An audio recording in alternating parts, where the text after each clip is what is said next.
Okay, lulutuin ko na tong corned beef na isa sa mga pamaskong handog. Nagisa na ako dito ng bawang sibuyas, tapos nilagay ko na kaagad yung patatas para lumambot na siya bago ilagay yung corned beef.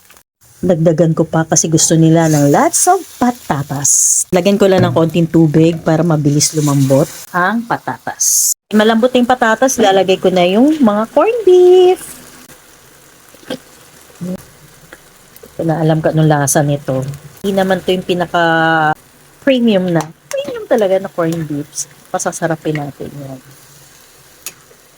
Diba?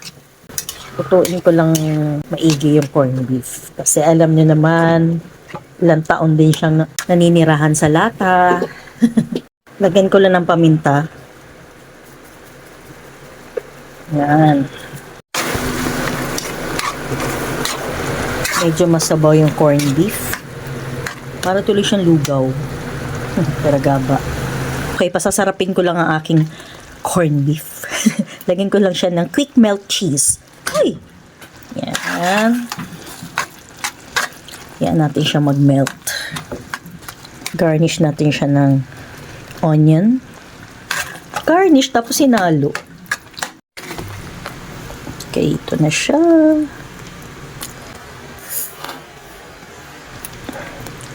Eto na talaga. Gagarnish ko na siya ng onion chives. Tadaan!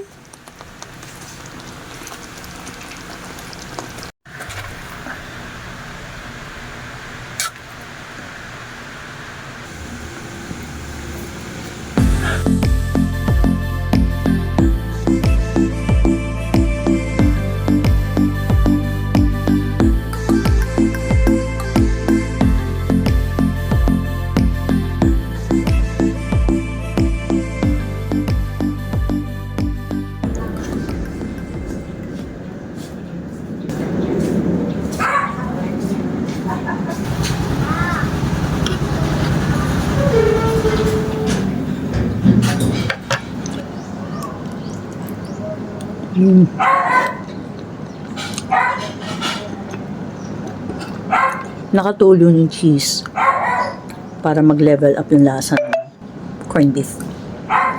Teka, meron plano ulit. Yung patatas may crunch pa. Sakto lang yung luto. Yung pimple ko nagpapapansin. Kain natin tong hipon. Nung ano pati, nung New Year. Ayun na. Teka, may airplane. Wait lang, kain muna ako. Ayun yung airplane. Oh, ano to? Ay, pal. Okay. Bye.